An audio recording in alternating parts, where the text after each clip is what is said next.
अनुज, आपको और क्या जानकारी मिल रही है जो ब्लास्ट हुआ है उसको लेकर?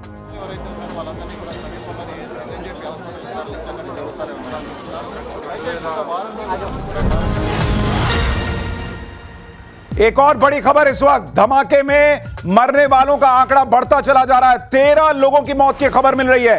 पहले यह आंकड़ा 8 का था, लेकिन अब बताया जा रहा है कि एलएनजेपी अस्पताल के जो सूत्र हैं वो बता रहे हैं कि मरने वालों की संख्या और बढ़ सकती है। और जो तस्वीरें हैं वो यही बता रही हैं कि धमाका इतना पावरफुल था। जब गाड़ियों की यह हालत हुई है तो आप ये सोचिए कि किस तरीके से वहां पर जो लोग रहे होंगे उनकी क्या हालत हुई होगी। प्रेरित के पास चलते हैं जो एलएनजेपी अस्पताल में है। प्रेरित, वहां अस्पताल में जो लोग लाए गए हैं घायल, उनकी क्या स्थिति है?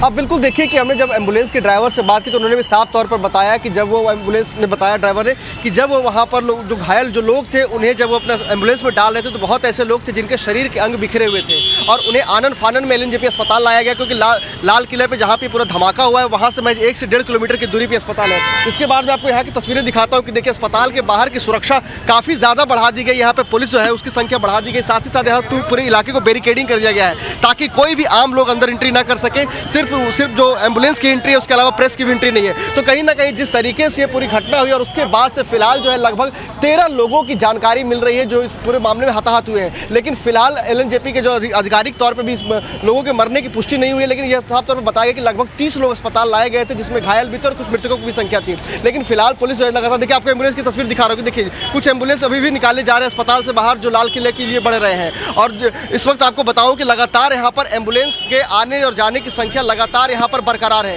देखिए एक एम्बुलेंस यहाँ से निकला, फिर दूसरा एम्बुलेंस भी आपको दिखाऊंगा, देखिए कि दूसरा एम्बुलेंस भी यहाँ से रवाना किया जा रहा है। यानी कि मौके पर अभी भी लगातार एम्बुलेंस भेजे जा रहे हैं, क्योंकि जिस तरीके से पूरी घटना हुई है और हाईली एक्सप्लोडेड जो पूरा धमाका था उसमें। ठीक है प्रेरित, हम आपके पास लौटेंगे, लेकिन ये बार बार अभी भी जो एम्बुलेंसेस भेजी जा रही है मौके पर, क्या इसका संकेत है कि वहां पर अभी भी घायलों को जो है वो लाना है? और 30 लोग लाए गए थे अस्पताल, ये बताया जा रहा है सूत्रों के मुताबिक, और मरने वालों का आंकड़ा 13 तक पहुंच गया, ये भी खबर है।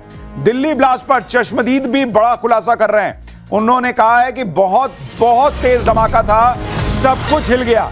कई चश्मदीदों ने तो कहा कि जिंदगी में इतनी तेज आवाज उन्होंने नहीं सुनी, ऐसा लगा कि धरती फट जाएगी। सुनिए चश्मदीदों को एक बार। जिस टाइम आवाज़ आई, धमाका हुआ, तो मैं दुकान पे बैठ गई। पीछे मेरी दुकान है, यहीं पे दुकान है, यहीं पे। तो मैं चेयर पे बैठा हुआ था, एकदम से अचानक इतनी तेज धमाका हुआ कि मेरे लाइफ में इतनी तेज मैंने अपनी आवाज़ के भी नहीं सुना। धमाके के दहल पे मैं 3 बार गिरा हूँ, उठाऊँ फिर गिरा हूँ, उठा से धरती फटने वाला है, इतनी तेज धमाका हुई है। ठीक है, तो मैं दुकान छोड़ करके एकदम से भागा। मेरे साथ भी बहुत सारी पब्लिक भागी, एक पे एक पब्लिक गिर रही थी। उस टाइम ऐसा लग रहा था कि हम कुछ पल में, अब दूसरा धमाका हुआ था, हम मरने वाले हैं।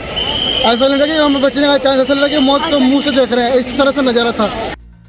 हम ये देखे, लपट देखा, हाँ, अपने छत से देखा, तभी मैं नीचे उतर के आया कि जरा देखूं कहाँ है क्या, और तो पता नहीं किसी तरह की कोई आवाज़ आपने सुनी? हाँ, बहुत जोर आवाज़ आई, बिल्डिंग खिड़की हिल गई, खिड़की हिल गई। आपका घर कितना दूर है? ये रहा गुरुद्वारे के पास। तगड़ा धमाके की आवाज़ आई थी, बस गोटी पड़ी है सब। वहाँ पर इतना ज़ोरदार धमाका हुआ है, वहाँ पर इतनी ज़ोरदार तेज़ आवाज़ आई कि एकदम से शॉक्ड हो गए। फिर मेरे पास में फ़ोन्स भी आए काफ़ी सारे। हमने कहा क्या हुआ, हमने कहा धमाका हुआ है। उसके बाद हमने दूर से आके देखा, हमने दूर से हम क्योंकि करीब में जा नहीं सकते थे।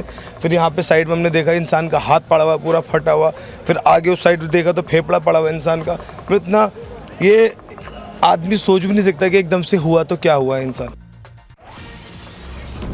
ये पूरी बात जो आप चश्मदीदों की सुन रहे हैं, हर एक आदमी यही कह रहा है कि ऐसा धमाका जैसा जिंदगी में सुना नहीं, देखा नहीं, कभी सोचा नहीं। गौरव के पास चलते हैं। गौरव, आप मौके पर मौजूद हैं और क्या जानकारी अभी तक आप जुटा पाए हैं? मैं आपको लाल किले की तस्वीर दिखा रहा हूं। सबसे पहले मेरे सहयोगी दिलीप अवस्थी आपको इस वक्त जो है वो गाड़ियों की तस्वीर दिखाएंगे, जिन गाड़ियों के परखच्चे उड़ गए। दिलीप अवस्थी उस गाड़ी की तस्वीर दिखाएंगे और वो गाड़ी आपको इस वक्त फ्रेम में नजर आ रही होगी। और आप ये जो गाड़ी देख रहे हैं, संभवतः इसी गाड़ी में क्या धमाका हुआ ये जांच की जा रही है। गाड़ी अभी आप इस वक्त जो है वो फ्रेम पर टाइम्स नाउ भारत के देख रहे हैं और इसी गाड़ी की जांच, फॉरेंसिक जांच, स्पॉट की जांच जो है वो इस वक्त तस्वीरों में की जा रही है। एनआईए की टीम, एफएसएल की टीम संयुक्त रूप से यहां से जो सबूत है उनको इकट्ठा कर रही है। डॉक्टर्स की टीम पहुंची है, फॉरेंसिक एक्सपर्ट्स की टीम यहां पर पहुंची है। जितने भी स्पेशल सीपी डीसीपी यहां पर पहुंच सकते थे सभी लगातार यहां पर पहुंच रहे हैं। लेकिन एक बार तस्वीर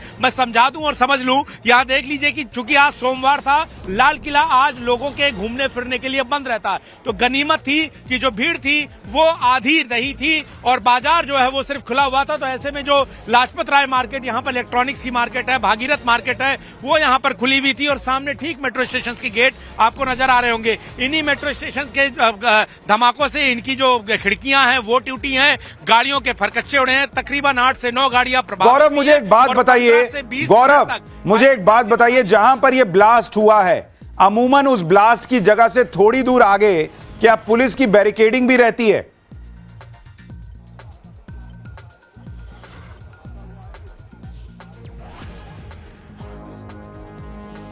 बिल्कुल, देखिए पुलिस की बैरिकेडिंग रहती है। बिल्कुल, अब मैं समझा देता हूं बहुत आसान तस्वीरों में। लाल किला लोग आते रहते हैं। आप देखिए ये बैरिकेडिंग है लाल किले की एंट्री की जो आप इस वक्त देख रहे हैं। तो लाल किले की एंट्री जो है अमूमन यहां होती है, पैदल घुसने वाले लोग दूसरी तरफ से घुसते हैं। पास में वहां पर जो है ये जो आपको छोटे से यहां पर स्ट्रक्चर दिख रहे हैं बुर्ज वाले, इनमें जो है पुलिस की पोस्ट होती है। तो जहां पर धमाका हुआ वहां से मात्र 5 से 10 कदम की दूरी पर दिल्ली पुलिस का पोस्ट है। तो दिल्ली पुलिस के पोस्ट के बिल्कुल ठीक साथ में चलती गाड़ी में धमाका हुआ और उस धमाके की चपेट में 6 से 7-8 गाड़ियां जो है वो आई और उसके बाद गौरव मैंने आपसे ये सवाल इसलिए पूछा कि जहां पे ब्लास्ट हुआ वहां से, क्योंकि हम लोग भी गए हैं लाल किला और चांदनी चौक का इलाका, हमने देखा है पुलिस वहां पर खड़ी रहती है, बैरिकेडिंग रहती है, उनका पोस्ट रहता है। अगर ब्लास्ट जो है वो एक चलती कार में हुआ जो धीमी हुई और ब्लास्ट हो गया और उसके कुछ आगे ही अगर पुलिस का पिकेट था या पोस्ट था, क्या यह संभव है कि अगर ये आतंकी धमाका है या किसी ने जानबूझकर ब्लास्ट किया है तो उसने आनन फानन में यह देखा होगा कि आगे पुलिस है, चेकिंग में पकड़े जा सकते हैं, इसलिए वहीं ब्लास्ट हो गया? क्या यह संभावना भी हो सकती है?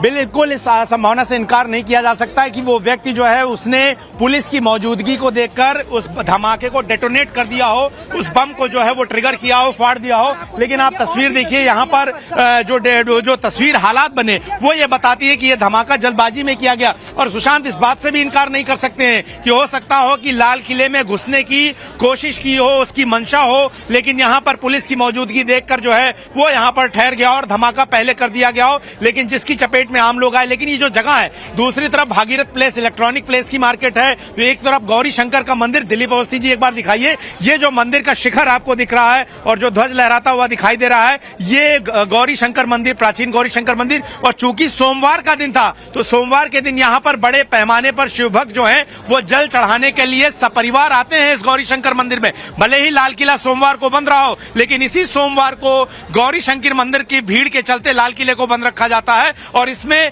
हजारों की संख्या में सुबह 4 बजे से जो है वो श्रद्धालु जो है जल चढ़ाने के लिए गौरी शंकर मंदिर सपरिवार आने लगते हैं। तो ये एक मंशा जरूर थी कि ज्यादा से ज्यादा भीड़ को, आम लोगों को देखिए गौरव, जो अभी शुरुआती तौर पर दिख रहा है, अगर ये टेररिस्ट अटैक ही है जिसकी पूरी आशंका लग रही है, तो यह संभावना दिख रही है कि चूंकि आगे पुलिस थी और इसलिए हो सकता है कुछ देर पहले ही आनन फानन में जो है वो ब्लास्ट कर दिया गया है। लेकिन आपको यह भी समझना होगा कि सुरक्षा एजेंसियों ने सुबह जिस तरीके से 350 किलो विस्फोटक बरामद किया था, 2600 किलो विस्फोटक जो है वो घाटी में बरामद हुआ था और गुजरात में एक केमिकल अटैक होने वाला था, उसके आरोपी को पकड़ा गया था। जिस तरीके से वो सारी कड़ियां अगर जुड़ती हैं तो क्या यह संभव है कि जो बड़ा प्लान था एक साथ 10-20 धमाके करने का, कोई केमिकल अटैक करने का, वो चूंकि सारा फेल हो गया, इसलिए आनन फानन में कोई टेररिस्ट अटैक किया गया हो? ये सारे सवाल अभी जिंदा हैं। मैं आपको तस्वीरें दिखाता हूं।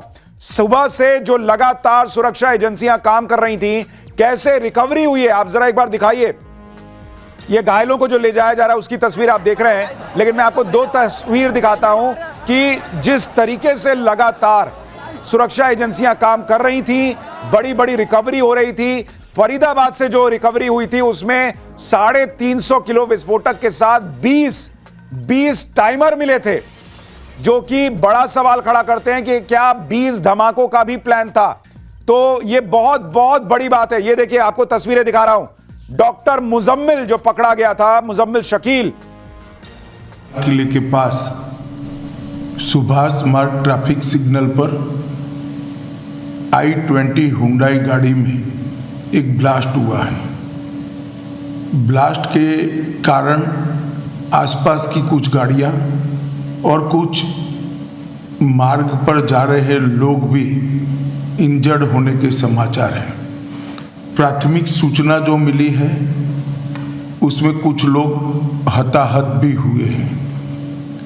ब्लास्ट की सूचना आते ही 10 मिनट में Delhi crime branch, Delhi special branch की टीमें स्पॉट पर पहुंची है। NSG और NIA की टीम FSL के साथ अभी गहन जांच करने का शुरू किया है। आसपास के स्थान के सभी CCTV कैमरा और बाकी सब चीज़ों की जांच के आदेश दे दिए हैं। मेरी CP दिल्ली से भी बात हुई है, स्पेशल ब्रांच के इंचार्ज से भी बात हुई है। CP दिल्ली और स्पेशल ब्रांच के इंचार्ज स्पॉट पर मौजूद हैं। हम सभी संभावनाओं को तराश रहे हैं और सभी संभावनाओं को ध्यान में रखकर इसकी गहन जांच की जाएगी। सभी ऑप्शन की तुरंत जांच होकर नतीजा जो आएगा, जांच हम जनता के सामने रखेंगे। मैं कुछ ही देर में स्पॉट पर भी जा रहा हूं और अस्पताल में भी मैं तुरंत जाऊंगा।